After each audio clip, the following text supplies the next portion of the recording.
Hello everybody, welcome back to the channel and welcome to those that are new around here. I'm here today to look back at the year that was 2024 and reminisce over all the games I completed last year. This video will also act as a 2-year anniversary since the start of my channel and also since I began my trophy/achievement hunting journey, sort of. I did a similar 1-year anniversary video last year, so if you want to see the games I did in 2023, you can check out that video. For now though, I'd just quickly like to say a massive thank you to all those who have supported my videos and the channel over the last 2 years. It means so much to me to be able to do this, and I appreciate each and every one of you for it. And for the 94.3% of you that haven't subscribed, please consider subscribing. It's free and all it takes is a press of a button, and make sure to hit that notification bell so you don't miss out on any of my new uploads. And while you're down there, you may as well hit that like button so more people are recommended this video. And also, I'd like to hear in the comments section down below how many platinums or 100% you got in 2024. I've also just recently started up channel memberships if any of you are interested in supporting me more and connecting with me further. You can click the join button down below to watch a video that explains it a bit more, and you can see the perks you get at each tier. Anyway, with all that out of the way, let's go back to the start of 2024 and look at the month that was January. Ironically, the first game I played in 2024 was not actually to get the platinum, but instead it was to finish off the multiplayer DLC in Ghost of Tsushima to get the sweet 100% completion. And I can't lie, for most single player games that incorporate a multiplayer mode, it ends up being pretty average or just downright bad. But the Legends mode in Ghost is actually really good. Everything can be unlocked through playing the game modes and grinding, and there aren't any microtransactions that plague the game either. The only thing that disappointed me was that there wasn't a proper PvP mode where you could 1v1 other players, because that would have been sick. But the fact that it is just PvE was completely fine. The trophies were all fairly easy except for the trophy for completing all 3 raids and grinding every class to the max level. The raids were fun, especially with a friend, and luckily there's some dedicated players out there who are still playing the multiplayer, and they carried us to the win in all of the raids, or else it would have been quite difficult. The max level for each class was just grindy and not necessarily hard. All in all, I really enjoyed the multiplayer and had a good time going for all the trophies and finally getting 100% in Ghost of Tsushima. Now following that, I platinumed my first game of the year, which was Shadow of the Colossus. And to be brutally honest, this was one of my least favourite platinums I've ever done. Now the actual game itself is really good, don't get me wrong, and I can see why it was a generational game on the PS2, and the remaster is really well done as well. But for the platinum, it was way too grindy, as I ended up beating the same 2 bosses over and over again in continuous new game plus saves, just so I could max out my health and stamina. Not to mention before that, I had to do like 3 different playthroughs, beating every single boss as well. So I definitely would recommend people to play the game, but I definitely wouldn't recommend the platinum unless you want to go through some pain. And finally, the last game I played in January was Death Stranding. And I believe I can say that this was in my top 3 favourite platinums of the year, with it potentially even being first. It's kinda hard to explain what was so good about this game, as I'm sure many of you have seen the memes of this game just being a walking/delivery simulator in a post-apocalyptic world, which, well yeah, pretty much that's what the game is at its core. But for me, the best way I can explain why I liked it so much was because of the vibes. Which I know still doesn't really explain it well, but there's just something cozy and relaxing about navigating through the beautiful mountainous environments in the rain with amazing music playing in the background, and then you find an area full of supernatural enemies and it quickly becomes a tense fight for your life. That's what I love most about the game, along with trying to figure out the best way to navigate the world, as it was like a massive puzzle. The story and lore of the game is also super intriguing and really well done, and as I mentioned earlier, the music is so good. There were actually quite a few songs that I added to my Spotify playlist. That's how much I enjoyed them. Don't be so serious. Now the platinum is super grindy, and at the time I believe this was my longest platinum I'd ever done, but to me it felt so worth it because, as a wise man once said, the journey is more important than the destination. And Death Stranding was an amazing journey, and I would honestly platinum it again. Can't wait for the second game to come out this year, and I would be definitely getting the platinum and making a video on it. Now moving into February, I was still trying to play as many PlayStation games as I could, so I took on the 100% for Returnal. And for the most part, getting all the trophies was really fun, and this was the first time I'd platinumed a roguelike game, unless you count the 100% for the God of War Valhalla DLC. Anyway, I quickly found out how addicting roguelikes can be, and Returnal is a really well made one.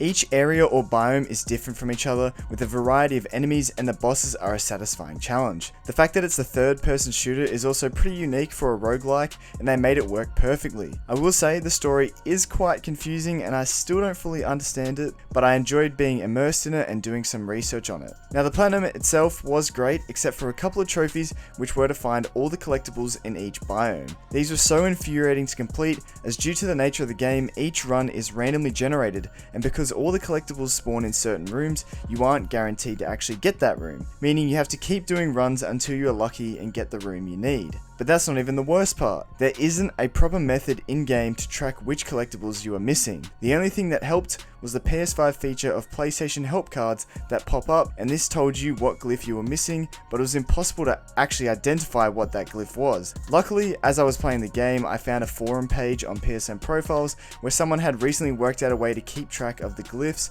and without this, I don't know how I would have pulled this platinum off, because I was losing my mind. Now, I think that person's work has actually been added to the official guide on PSN Profiles, but it's still kind of annoying you have to use that if you want to make the platinum not frustrating. Anyways, I also got 100% in the Ascension DLC, which was an awesome addition to the game, and the trophies were way more simple in this. I definitely recommend the overall 100% with the DLC. For the most part, Returnal was a great game, and I'm glad I played it.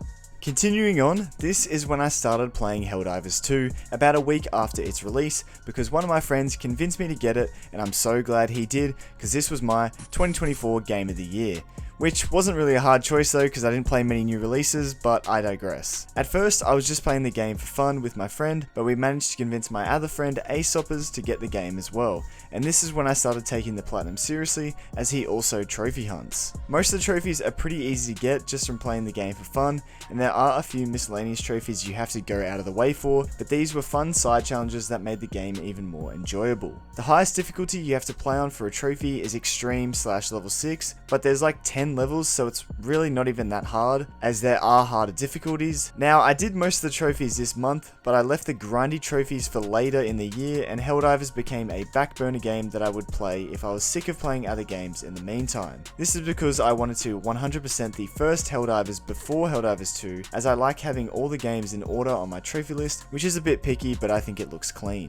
So whilst Helldivers 2 was on the back burner, I decided it was time to finally clean up Crash Bandicoot 1 and get the platinum. I'd actually gotten majority of the trophies for this game in 2023, but I never fully committed to getting the platinum, as once again I wanted to complete the whole series in order. So in February I decided it was time. So getting the platinum and 100% didn't really take that long, as I had already done pretty much everything except for a few time relics. So I got the last couple done, got the platinum, and then spent the next 2 to 3 hours trying to complete the time trial for the Lost Level DLC, Stormy Ascent, which was the toughest level in the game. Eventually, after lots of practice, I got it done and finished Crash 1. This leads us perfectly into March, where I moved on to Crash Bandicoot 2, and for me, this was probably the hardest game out of the remastered trilogy. Crash 1 might be harder on paper, but because I did it over a longer period of time, it allowed me to take breaks and tackle each level at my own pace.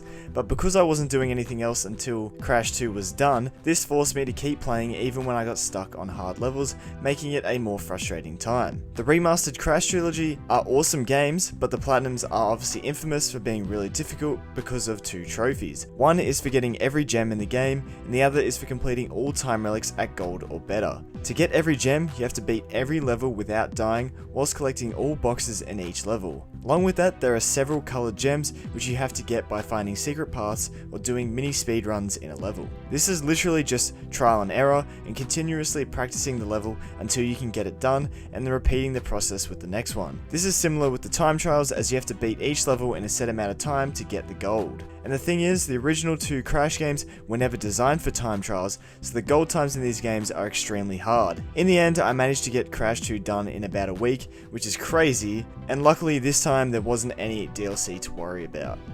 Obviously, I then moved on to Crash 3, and this is by far the easiest platinum in the series. The trophy list is pretty much identical to the first games, but it still is a lot easier. First of all, the game was actually designed for time trials this time around, so they were definitely not as hard. And I think in general, the level designs I felt were a lot more forgiving, and there weren't as many normal parkour levels, as they started introducing vehicle levels even more than 2 did, and these were fairly simple levels to complete. Also, they added different power-ups in this game, which made going back and 100%ing each level even easier. For example, the bazooka could be used as a safe way to take out enemies from afar. Even the DLC level Future Tense was nowhere near as hard as Stormy Ascent from the first game. Crash 3 was probably the most forgettable game out of the 3 because it was so easy to get the 100%, and it was essentially more of the same as the first 2, but I still enjoyed it and it was good to finally complete the trilogy.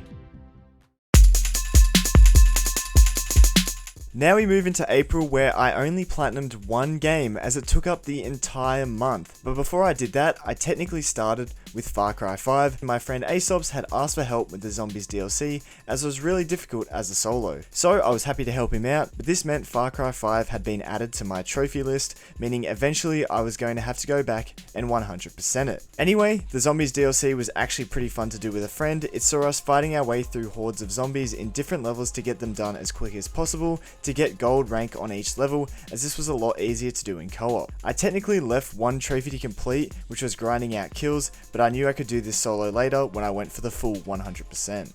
Anyway, with that fun little side adventure over, I moved on to completing Crash Bandicoot 4, which did indeed take me the whole month. This is by far the hardest game in the franchise, meaning it is also my most proud platinum in the series and the one I remember the most. The game is a fantastic platformer and improves on the original trilogy in every way possible. The gameplay is the smoothest it's ever felt, all the levels and playable characters are so different and fun in their own way, and of course the graphics are greatly improved. It's just for some reason they also decided to make the platinum even harder by adding more collectibles and levels, along with making the time trial requirements platinum instead of just gold. This meant each time trial had to be pinpoint accurate with barely any mistakes. Also, getting all gems was harder as they decided to make each level like double the length of the original games, meaning even more chances to die. Overall though, I think this is the perfect game for trophy hunters to tackle as their first really hard platinum, because it is super difficult, but it's also not impossible, if you know what I mean. With practice and repetition, it is such a satisfying platinum to have once you're done. Definitely my proudest platinum I have achieved to date. Moving on to May, there was only one game I platinumed because once again, it took almost the whole month to complete, and this was Crash Team Racing Nitro Fueled. So this is where I moved into the spin-offs of the Crash franchise, and this platinum was definitely the second hardest in the series after Crash 4. And this was mainly due to the fact that it was a kart racing game, not a platformer, so I had to learn a whole new set of skills that I was not used to. Despite this, I had lots of fun with this game, as I used to play Mario Kart Wii a lot back in the day, so this reminded me of those good times. In terms of the platinum, the reason this game is so hard is because once again, there are time trials, and you have to beat all of nitrous oxide's times, which are kind of equivalent to getting the gold relics like in the original games. These are definitely some of the hardest time trials in the series, as there are certain maps where you have to be almost perfect to get it done. The key is to keep your boost maintained for majority of the race, and this is easier said than done. On top of that, there's technically dev times to beat, but thank goodness they do not go towards any trophies, and to this day I still get comments on that video from people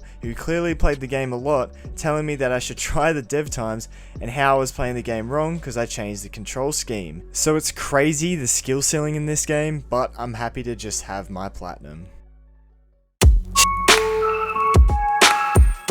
Now we move into June, where I took on the final Crash game that has trophies, which was the latest in the series, Crash Team Rumble. And I can definitely say this is the worst platinum I have gotten this year. For some reason, they thought it would be a good idea to turn a mainly single player experience that Crash has always been into an online only 4v4 PvP game with microtransactions, seasons, and battle passes. Surprisingly, but also lucky for me, this game was not dead, and I was still able to find people playing, but a few times I did have to wait 5 to 10 minutes to find a game. So at first I thought that was going to be the issue, but thankfully it wasn't too bad, as games can also be started up with only 6 people instead of 8 because AI bots are added to make up the numbers. And these bots were great to get certain trophies done, as they were really bad at the game. For the most part, the trophies really aren't that bad in this game. Each of the base game characters has a trophy related to doing certain things with them, and some of these are difficult but still doable. The most annoying trophy in this game is definitely getting one of the characters to the max level of 20. I got all the other trophies done, and then to get this one last trophy, it took the same amount of time, if not longer, as it did for the rest of them. Just for one trophy. That's how long of a grind it is. At each level up, it takes more and more XP to get to the next level, so you think you're getting close, but it gets harder to level up every time. And the thing is, the game gets so boring and repetitive because you're just playing the same match over and over again, using the same character because of the trophy, and there was some absolute sweat still playing, so it was hard to maximize XP when your whole team is getting absolutely destroyed. And the funny thing is, they added a double XP event to the game when I was level 19, so it was useful for the final grind, but that would have made things so much quicker if I had it the whole time. All I can say is thank goodness you only had to max out one character, because if you had to do them all, that would have been hell. Moving on to something a little easier, I got the first trophy in the new DLC introduced in Astro's Playroom. Astro's Playroom was actually my first ever platinum, so I was super excited to jump back in, but then I realized the trophies were being released every couple of weeks in the lead up to the release of Astrobot, the new game in the series. So when I knew I couldn't get 100% straight away, I decided to put the game on the back burner, and I've decided that after I've finished the Far Cry series, I'm going to 100% the rest of Playroom, and then directly after I will platinum and 100% Astrobot as well. So stay tuned for that, and I'm super excited to play the game of the year.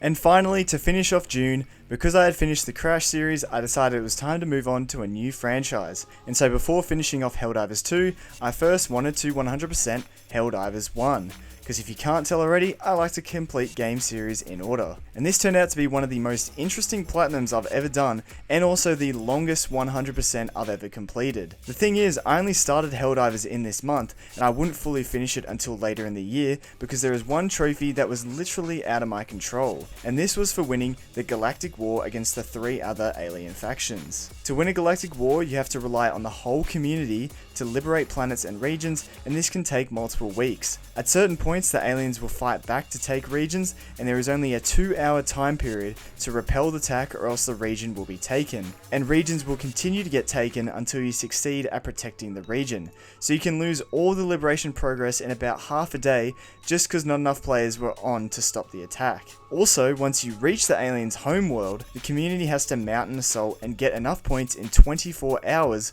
to wipe that faction out of the war.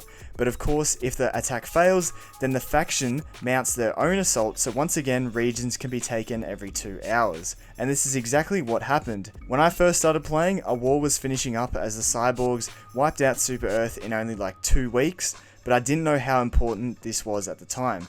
So instead, when the next war started up, I went on to grind out the game and complete pretty much every other trophy in the game over a 30-day period. Unfortunately though, we came so close to winning the war with the bugs and Illuminates being wiped out, and we had a final assault against the cyborgs, but everything went downhill as we somehow lost the assault, and then the cyborgs proceeded to take all the regions we worked so hard for, and the community lost hope, so we lost the war. And so at this point I knew I was going to have to wait at least another 30 days just to have a chance at winning the war, maybe even longer if we kept losing. So in the meantime, I decided to start up the next franchise I was going to complete earlier than I had originally planned.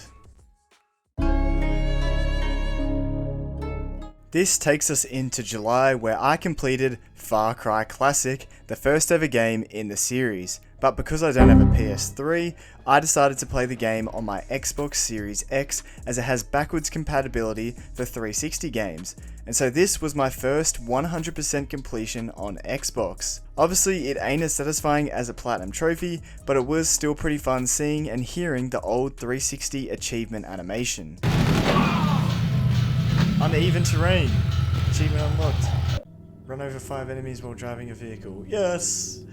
First achievement. And in terms of Far Cry Classic, it was pretty interesting to see the game that started the franchise. I never realized that it was a typical level-based shooter instead of an open world. But to be fair, each level is like its own open world, so you can definitely see how the franchise evolved from this first game. The achievements were fairly easy, mainly consisting of story and miscellaneous ones, so I was able to get them done on the first playthrough, and even if I couldn't, I could have done it in chapter select anyway. The only difficult achievement was beating the game on hard difficulty, which I did in a second playthrough. I did die over 150 times whilst doing this, but it was nowhere near as hard as some other games I've completed, so I got it done in the end. Overall, a solid experience for a game that came out over 20 years ago.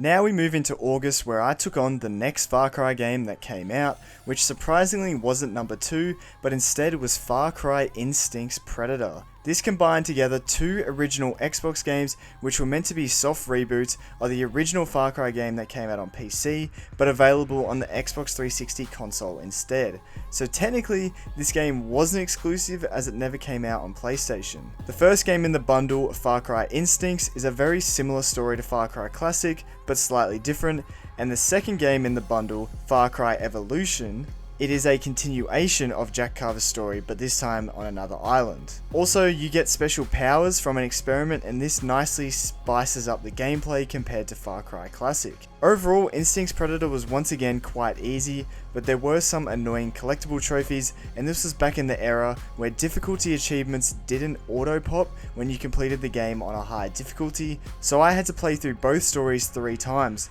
once on easy, normal, and hard. So pretty much doing 6 playthroughs made this game drag on and get boring.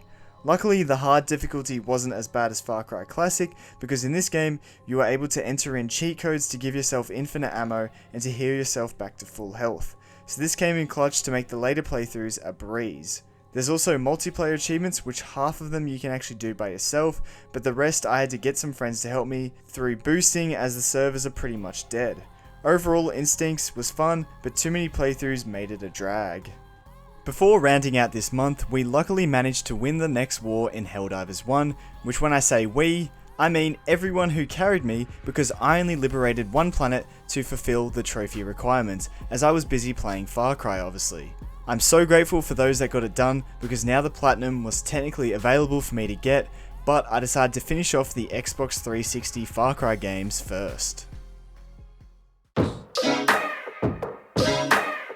This leads into September, where I got all achievements in Far Cry 2. But when I say all achievements, I mean the ones that were possible to get, as the servers have been shut down, so the multiplayer achievements are no longer possible to get. But I wasn't too mad at this, as the multiplayer achievements looked really grindy. So instead, I did everything in the story, including finding all collectibles and completing all missable achievements. There were quite a few of these, but as long as I followed the guide, it was pretty easy to get them. Far Cry 2 was such a good game though, as it was very different to the previous games. It was the first Far Cry to go fully open world, and the story was way more realistic and serious.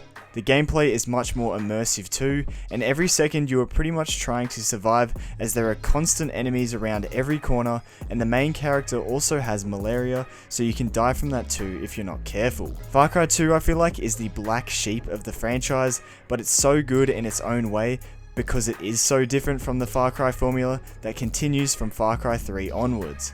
I hope one day it gets a remake or remaster, because it deserves it. After that slow month, we head into October, where I finally finished off Helldivers 1. And the final trophy I had to get was for killing 100,000 total enemies, and I only had about 60,000 up until this point. Luckily, there was an AFK method to rack up kills fairly quickly, so I rubber banded my controller and let it go for about 4 to 5 hours so the kills would save, before doing another session for 4 to 5 hours. This only took about 3 days, and then I finally had the Platinum. Helldivers 1 was such a grind, but I had heaps of fun with it, and the community was awesome, so overall was a great experience. Following that, I finally went on to complete Helldivers 2 and get the Platinum. I only had 3 trophies left to get the platinum, with one of them being a fairly easy miscellaneous trophy that I boosted with my friend, and the other 2 were the main grindy trophies left. I just had to complete missions and collect as many samples as I could, so I could upgrade each ship module at least once. After that, I just had to get to 100 missions completed, and I did the final 10 on the easiest difficulty to get it done as quick as possible. And so 8 months later, I finally had the platinum in Helldivers 2. This is definitely my game of the year for 2024, and it was one of the funnest platinums I've ever done, especially because I was able to do it with friends. I've played a bit of the new Illuminates update, and it's so great to see the game continuing to get new content, and it's still fun every time I get on. If only there were new trophies to get. Now moving on to November, this is the Far Cry 3 month, as I not only platinumed the Classic Edition, but I also 100%ed the standalone expansion Far Cry 3 Blood Dragon Classic Edition as well. I had never played Far Cry 3 before, but I quickly realized why people call this the best game in the franchise. There's a reason why nearly every Far Cry since has pretty much followed the same formula, as they almost perfected it here. The gameplay is an improvement on Far Cry 2, and the world isn't as harsh, which allows you to have moments where you can go on a power trip and just mow down enemies. On top of that, the story is fantastic, with all Far Cry's after following similar story beats, such as having a very compelling villain. Vaas is absolutely insane in the best way possible for his character, and the only letdown is when you kill him halfway through the game and head to the second island, where the main villain is Hoyt, who is still a good villain, but definitely not as memorable as Vaas. Jason Brody is also probably the best protagonist in the series, so Far Cry 3 is an all-round banger of a game. And the Classic Edition Platinum is really easy, as there is no multiplayer to worry about, and all the trophies can pretty much be done without a guide. You don't even have to 100% the game or find all the collectibles. I had so much fun with the game, I decided to go for the 100% and find all the collectibles anyway. I don't think I can say it's the best in the series yet, because I haven't finished the other games, but it's definitely up there.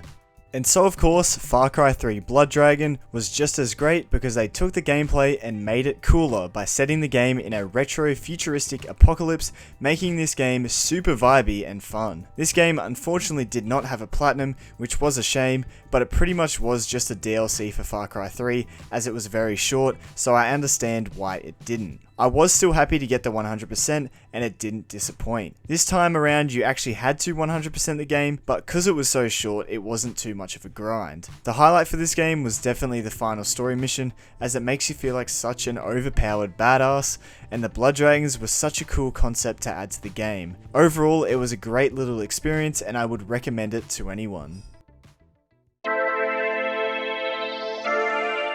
Now we finally reached the end of the year as we look at the games I completed in December. First up was the next game in the Far Cry series, Far Cry 4. This game drastically improves on everything from Far Cry 3 in terms of gameplay and graphics, but I personally still think that Far Cry 3's story is better.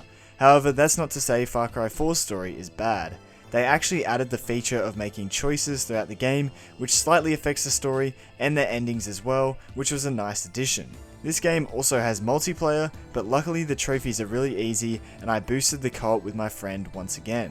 We did have to queue into some multiplayer matches, but it turns out that there are quite a few people who are still going for the trophies, so we were able to find games without having to wait too long. Once again, the trophies in the story were pretty much identical to Far Cry 3, where you didn't actually have to 100% the game for the platinum, and you only had to complete a few side quests and find a handful of collectibles. Once again though, I was having lots of fun, so I decided to go for the 100% by completing all quests, finding all collectibles, and buying all the weapons. I also went for the DLC 100% by completing the Valley of the Yetis. This was similar to Blood Dragon in the fact that it was more of the same as the base game, but with some new, unique features that put a twist on the gameplay to give it new life. All the trophies were easy in this DLC, and it only took a couple of hours to complete. Then I just had to get the final trophy in the base game, and the platinum and 100% was mine. Overall, Far Cry 4 was another great addition to the franchise, and is the most well-rounded Far Cry game I've played so far. Following that, I went on to platinum the next game that came out, which was actually Far Cry Primal. It has a lot of the same game features and functionality as Far Cry 4, but instead it is set in caveman times, which is why I like to call it the Ooga Booga game. So even though the UI and gameplay feel similar, it is quite different to 4, as there is obviously no guns or vehicles, which have been a staple of the franchise since the first ever game in the series. So really, this game being made was a big risk by Ubisoft, but I think they managed to pull it off for the most part. I can't lie, the story is pretty basic, and the villains aren't the most memorable, but it does the job. The focus is definitely on the exploration and beast taming gameplay. The world is full of collectibles and quests to find by running around and revealing your map, and there are beasts you can tame in this game, including tigers, bears, and wolves. You are able to control these beasts and use them in combat to take out enemies, and some even allow you to ride them to get around quicker. Surprisingly, the combat is quite good, despite primitive weapons being used, such as clubs, spears, and bows and arrows. In terms of trophies, once again, the platinum is fairly easy, and you don't have to complete everything in the game either. At this point, I've pretty much decided that I'm going to be going for the in-game 100% in all Far Cry games, so I went for the Primal 100% even though I didn't have to for the platinum. The only real issue with the platinum experience was the constant crashing, as nearly every time I hopped on to play, there was at least one crash in my play session. It seems to only happen on PS5, as many commented on the video saying it was fine on PS4 and Xbox, so if you're on those platforms, you should be fine. Overall, this probably wasn't my favourite Far Cry game, but I enjoyed the different take on the series, and it was a break from the usual formula. Now, Far Cry Primal was my last platinum of the year, but before the year was over, I did start playing Far Cry 5 again. This time, I'm starting off with the base game trophies, before moving on to finish off the Zombies DLC along with the other DLCs as well. I'm almost done with the base game as of editing this video, so expect a video on Far Cry 5 soon. And with that, we have made it through all the games I got trophies or achievements in 2024. If any of these games interest you, you can check out my Platinum playlist or Xbox 100% playlist to see every game I have ever platinumed or 100%ed, to see in more detail what the trophy or achievement journey was like. And if you've made it this far in the video, thank you so much for watching, and feel free to comment down below what games you are excited for or are planning to play in 2025. Personally, I am aiming to finish the Far Cry series and play Astrobot. After that, I haven't fully decided what I'm doing next, but I would like to complete the GTA series before GTA 6 comes out, because I'm definitely playing that day one. Also, Ghost of Yotei and Death Stranding 2 are high on my list to complete as well. Of course, if you have any game or series recommendations, I'm open to anything, so let me know down below as well. Anyways, thanks once again, and I'll see you all in the next one. I can hear the demons call when they do what they do, and now I feel like taking off, find a place with a view. The pain is never gonna stop if it's controlling you. I know that time can heal it all, I just gotta get through.